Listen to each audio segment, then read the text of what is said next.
Every name on this banner is of a child whose life was ended by war or violence.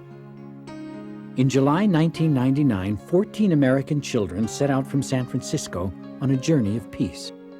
One of their goals was to hold up this banner of hope on the Great Wall of China. Building bridges, not walls, was their aim.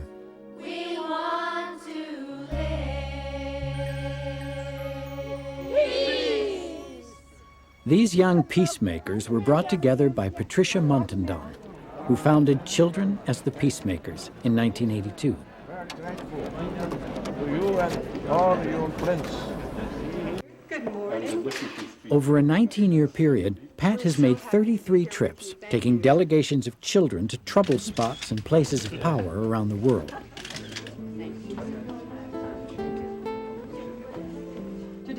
Her Peace Kids have met with many top leaders and dignitaries.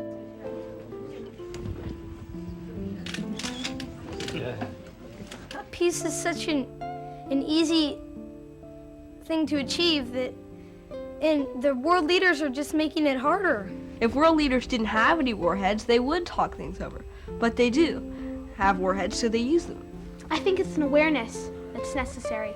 And I think that we are the messengers of this awareness. We are showing people, we're giving people a point of view. You are doing something which I would love everyone to do, because peace will never come with just one person. We have to be all together, putting our hands together, working for peace, doing our best so that peace will prevail. I congratulate you for your job. Completely change the world leaders' minds. That's up to them, but I think that we could help to make them consider it a lot more, consider what they might be doing. But it is going to take more than ourselves. It's going to take a little bit from each person, just a little bit of effort, a little bit of time. And I'm sure everyone has that to give. It's just praying that we're going to get it. She's also had success in unfurling the Banner of Hope, a memorial with the names of children killed in war around the world. The names of these children are painted on red silk panels. Pat says she created the banner after seeing the Vietnam Veterans Memorial. And one day I was talking with a friend about how affected I was by those names. And he said, "Isn't it too bad there isn't such a memorial for children?" And just hit me. And I said, "There will be." I got in touch with an artist whose name is Ariel Parkinson, and we worked together and created the red silk idea of red silk and the names written in black, and then white birds for hope. And then, of course, I had to send it all over the world.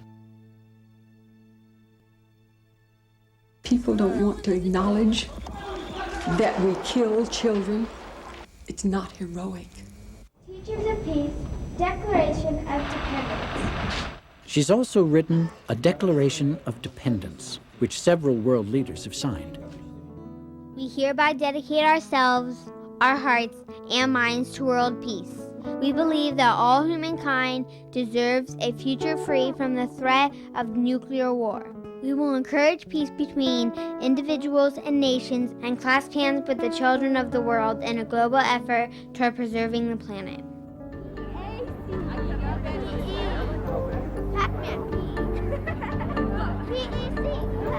Good morning. My name is Pat Montandon, and I'm the founder of Children as the Peacemakers, and Alex is holding our Declaration of Dependence, and we're hoping that Premier Xu and or President Jiang will sign this. We're hoping very much that we can be ambassadors of peace in such a way that it will make a difference between the United States and China, so that we can live peacefully together and not begin a Cold War. Most of the kids in the group didn't know much about China, nor did it seem like they'd thought much about the issues of war and peace. But Pat was optimistic that they'd achieve their goals. Our goal was to build a bridge and let the people in China know that we cared. As Americans, we cared.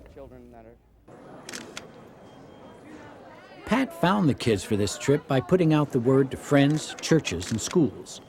The 14 children came from a wide variety of backgrounds. Some were sponsored by the foundation, others by their families. Only 7 parents and grandparents could make the trip, so some of the children had to say goodbye, and that was not easy. Oh, Pokemon. The entire trip was organized in only 3 weeks because of Pat's concern about the growing tension between the United States and China. It all happened so quickly because it needed to happen quickly. I feel we're living in a very precarious time. After the bombing of the embassy, the Chinese embassy in Yugoslavia, killing 2 people, and there were so many events that were happening around that, I felt that our country, the United States, was making the People's Republic of China into the new Cold War enemy. And we really, really don't need to do that.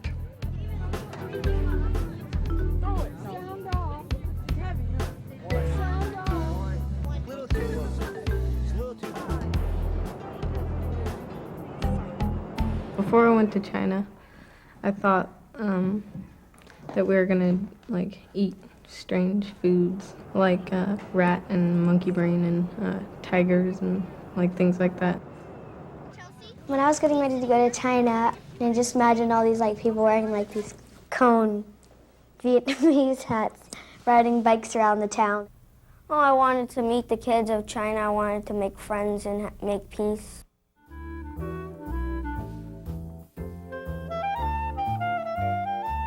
This peace work is a long way from Pat's former high society life in San Francisco.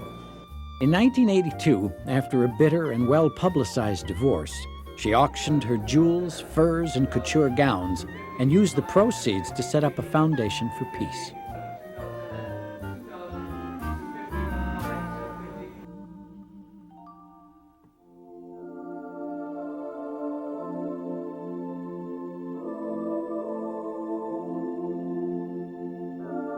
That I had a vision of the world being destroyed, of children standing in the midst of the debris, sobbing, saying no one had cared enough to try to stop a nuclear war from happening. She says her vision was a whisper from God. One of her most memorable experiences involved 2 separate trips to the Berlin Wall. We light candles every place we go. We're doing that symbolically, leaving a chain of light all over the world where once there was darkness, we're trying to bring just our little ray of light. Let's have a quiet meditation of what we hope and wish for.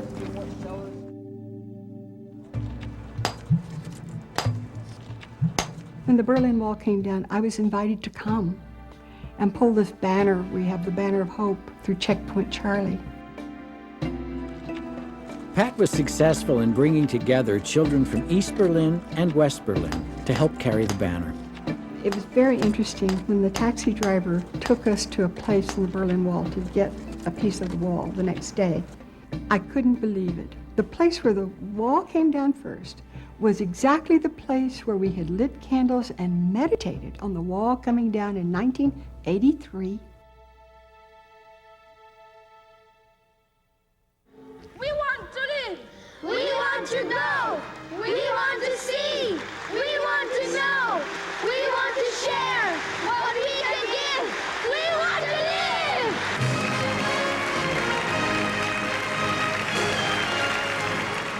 Another profound experience for children as the peacemakers occurred in 1987.